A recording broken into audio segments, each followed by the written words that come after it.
Hello दोस्तों, welcome to my YouTube channel let's play with stock market. दोस्तों, आज हम बात करने वाले हैं एल&टी फाइनेंस होल्डिंग के बारे में। एक मैनेजमेंट की तरफ से बहुत ही विस्फोटक यहाँ पे अनाउंसमेंट होता हुआ एल&टी फाइनेंस होल्डिंग में देखने को मिल रहा है। मुझे लगता है इस अनाउंसमेंट से यहाँ पे एल&टी फाइनेंस होल्डिंग में इतनी बढ़िया आग लगने वाली है।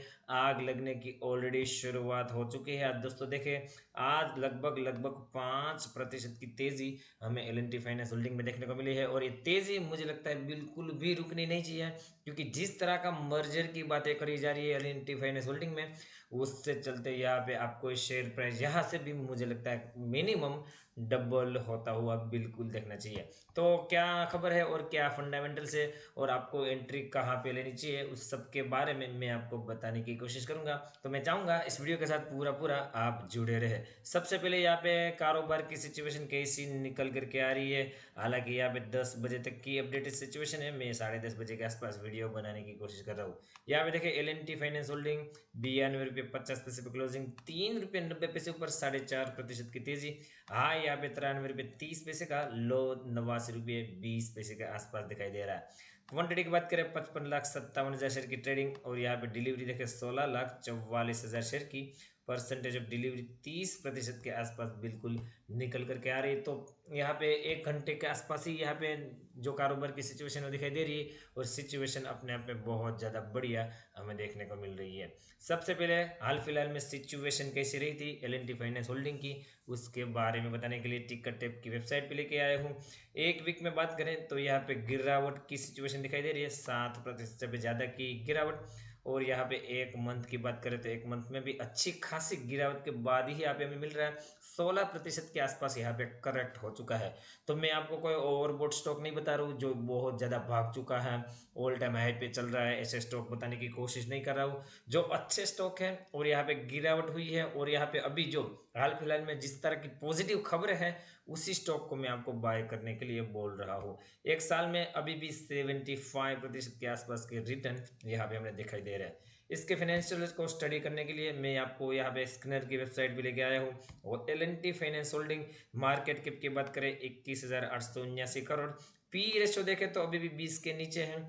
रिटर्न ऑन कैपिटल एम्प्लॉयड की बात करें तो 9.5% के आसपास है। यहाँ पे बुक वैल्यू की बात करें तो 61.4 और आरओई की बात करें रिटर्न ऑन इक्विटी तो 12.1% के आसपास की दिखाई दे रही है। 47 रुपये का लो और 113 का हाई, तो यहाँ पे कितनी बड़ी मूवमेंट हुई है वो यहाँ पे आप अंदाजा लगा सकते हो। डिविडेंड यील्ड की बात करें तो 1% की है और फेस वैल्यू अभी भी 10 की दिखाई दे रही है। कैसा परफॉर्मेंस रहा है उसके बारे में बताने के लिए मैं आपको थोड़ा सा नीचे लेके जाना चाहूंगा। यहाँ पे प्रोज और कॉन्स की बात करें तो company median sales growth is 23.65% of last 10 year. तो दोस्तों, लास्ट 10 साल से 23% से भी ज्यादा की सेल्स ग्रोथ इस कंपनी ने दिखाई है, जो कि इसका पॉजिटिव पॉइंट है। परंतु यहाँ पे नेगेटिव पॉइंट क्या है, company has a low interest coverage ratio. तो as a finance holding company के माध्यम से देखें तो इंटरेस्ट कवरेज रेशियो अच्छा होना चाहिए, परंतु यहाँ पे नॉर्मल से थोड़ा सा लो इसका देखने को मिल रहा है, ऐसा यहाँ पे बताया जा रहा है। यहाँ पे मैं थोड़ा प्रॉफिट एंड लॉस स्टेटमेंट को भी आपके सामने दिखाना चाहूंगा ताकि आपको मैं बता सकूं कि इसका ग्रोथ कैसा रहा है लास्ट 10 to 12 ईयर्स। तो 2010 में देखिए 1423 करोड़ के आसपास का सेल करा करता था और लगातार साल दर साल यहाँ पे बढ़ता हुआ दिखाई दे रहा है। मार्च 2020 की बात करें 14,548 करोड़ का सेल, तो मतलब 10 साल में 10 गुना यहाँ पे सेल होता हुआ दिखाई दिया।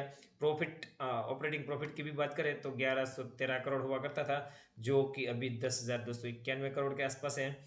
और यहाँ पे नेट प्रॉफिट की बात करें तो 260 करोड़ 2010 में हुआ करता था, जो कि अभी बढ़कर के कॉन्टिन्यूसली बढ़ ही रहा, 1700 करोड़ के आसपास पहुंच चुका है। जाते जाते यहाँ पे शेयर होल्डिंग पैटर्न को भी डिस्कशन करेंगे, तो मैं आपको सीधा नीचे लेके जाना चाहूंगा और यहाँ पे शेयर होल्डिंग पैटर्न आपके सामने है। प्रमोटर के पास अभी भी 63.65% की होल्डिंग है। एफआईआई ने अपनी होल्डिंग बढ़ाई है क्वार्टर ऑन क्वार्टर, यहाँ पे देखें 9.36%। और यहाँ पे डीआईआई ने भी अपनी होल्डिंग बढ़ाई है, 5.27% करी है। पब्लिक के पास यहाँ पे जो पब्लिक है उसके पास घटी है, क्योंकि छोटे निवेशक उसी स्टॉक में हिस्सेदारी कम करते हैं जिसमें पोटेंशियल ज़्यादा होता है। आई डोंट नो वाई कि यहाँ पे 24% से 21% यहाँ पे उसकी हिस्सेदारी पहुंच चुकी है, जबकि बड़े बड़े लोगों ने यहाँ पे माल उठाया है। तो इसीलिए मैं आपको बता रहा हूँ कि आपको भी यहाँ पे माल उठाने का बढ़िया मौका है। अभी जो खबर है उसके बारे में मैं आपको बताने की कोशिश करूंगा।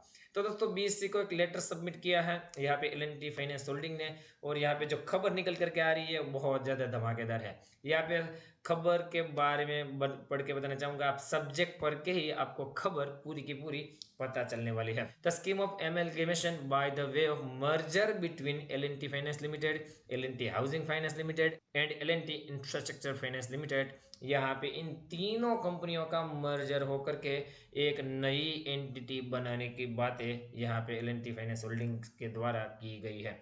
तो तीनों कंपनियां जो कि अलग अलग थी, उसके एक्सपेंस अलग अलग थे, बिजनेस थोड़े थोड़े अलग अलग थे, वैसे सब फाइनेंस कंपनी है, पर इन तीनों को एक बना करके एक नई एंटिटी क्रिएट करने की बातें यहाँ पे मैनेजमेंट की तरफ से बीएससी को बताया गया है। तो अपने आप में मुझे लगता है बहुत बढ़िया पॉजिटिव खबर है।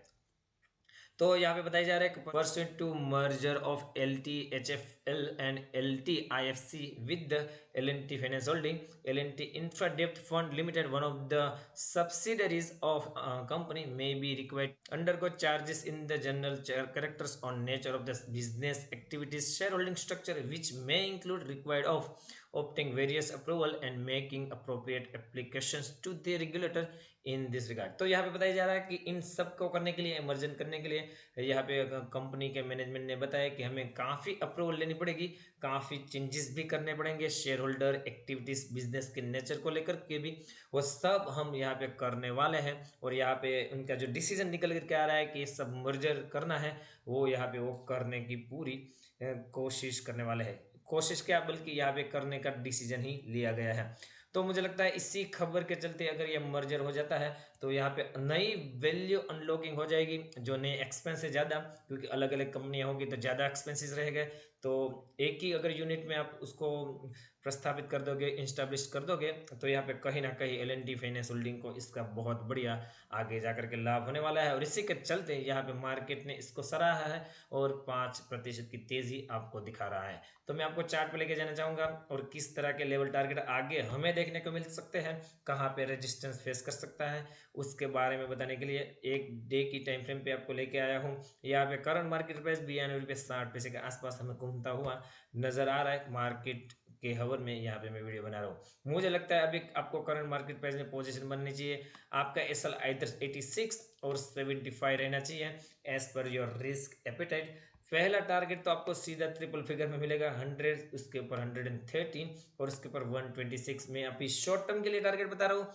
इसके तो ऊपर काफ़ी हायर लेवल हमें देखने को मिल सकते हैं। मुझे लगता है करंट मार्केट प्राइस से डबल होने का पोटेंशियल भी यहाँ पे L&T फाइनेंस होल्डिंग में दिखाई दे रहा है। तो मैं चाहूँगा आप अपनी स्टडी कंडक्ट करिए, उसके बाद ही यहाँ पे कोई डिसीजन लेने की कोशिश कीजिए। मेरी तरफ से एडिशनल हेल्प चाहिए, मेरी टेलीग्राम चैनल को ज्वाइन कीजिए, लिंक डिस्क्रिप्शन में मिल जाएगी। साथ ही साथ बताना चाहूँगा जिस किसी ने ज़रा अकाउंट ओपन नहीं किया या तो फिर करवाना चाहता है, वो यहाँ पे मेरी दी गई लिंक से अकाउंट ओपन करेगा तो मेरी तरफ से उसको एडिशनल हेल्प मिलेगी। मेरी जो प्राइम चैनल है उसमें उनको जगह दी जाएगी। आई होप कि वीडियो आपको अच्छा लगा होगा। वीडियो अच्छा लगा तो लाइक का बटन बिल्कुल दबाइए। मिलते हैं अगले और वीडियो के साथ, तब तक के लिए thank you again for watching this video.